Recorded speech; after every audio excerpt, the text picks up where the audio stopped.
Hello, everybody. Welcome to Clef Investments. Today, let's discuss more details about when your money will be available or when do you need to renew your box. So, a few months ago in episode 90, I talked about what's the best time to renew your box if your box is expiring. And my conclusion was to open the new box on the expiration day of your previous box. This time, although I suggest the same conclusion, but I want to give you more details behind this. And more than just the box, if you sell stock or if you deposit money via ACH, when would your money be available? So this would help you understand what's the best day to put money into your account so that you can minimize your margin interest and maximize your return. Okay, so for options, there are two types of options. The most common one is the regular monthly options. So the monthly option expires on the third Friday of each month. It stops trading one day before, which is a Thursday. And then on Friday, it uses the open price of that expiring Friday and the settlement price of the index. Since we are using box, we don't care about the settlement price. Another type of option is weekly or quarterly. It also often has a PM mark, and it stops trading on the expiration day.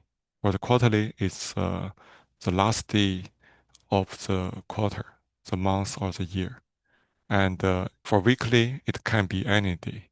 So it expires on that day, and it uses a close price of that index on that day and the settlement price. So both options expire on that day.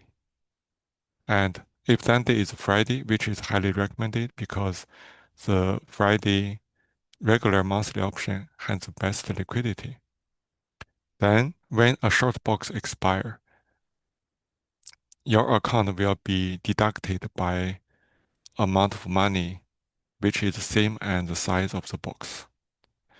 But if you look at your statement, your cash balance is not changed on that Friday or even over the weekend. It only changed on Monday.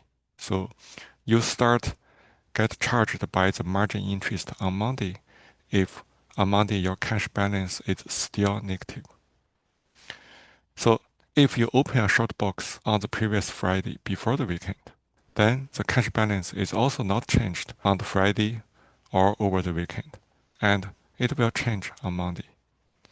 So if on Monday your cash balance is positive, then it starts earning interest for you. So that means if you open the short box on the same expiration day of the Friday, then on Monday, the new deposit from the new box will cancel out the old debit from the expiring short box, which can minimize your margin interest. So I also tried to open a short box on a Wednesday, and I found that the cash balance change on Friday, so it doesn't show up on Thursday, which is surprising. That means if you let the box expire over the weekend and on the Monday you open the box, likely the money for the new box can only arrive on Wednesday, and you would have paid margin interest on the Monday and Tuesday, which may not be what you want.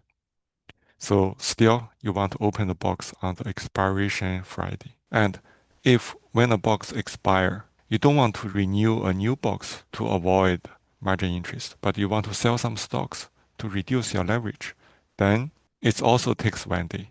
So when I sell stock on Monday, the cash balance changes the next day, which is on Tuesday. So you can sell stock one day earlier before the day that you will be charged the interest. And then you can avoid paying margin interest due to a expiring short box. And also, if you're depositing money into your account via ACH so that you can reduce your leverage, so that you don't need to open a very big new box to get all the cash from a new box. Then you need to remember that ACH can take some days to get the cash into your account. So if you start depositing on day one, then maybe it takes 1 to 2 days for most of the money show up in your account. So for me, when I deposit 100K or 60K, I always get the amount minus 10K show up. And then the last 10K shows up after about a week or even 2 weeks. So if you want the money to be into your account very quickly, you should use a wired transfer. But there's a trade-off. A wired transfer from your bank, they may charge you maybe $30, $40. So if you're wiring a lot of money, you can use wired transfer because the actual interest of the delay may be more than $30, $40. And ACH has a limit that every week you can only use ACH to deposit $100,000. If you have more money to deposit using ACH, it takes longer, which may cause you more interest. In that case, you may consider to use a wired transfer directly. Okay, that's all for today. Thank you for watching. See you next time.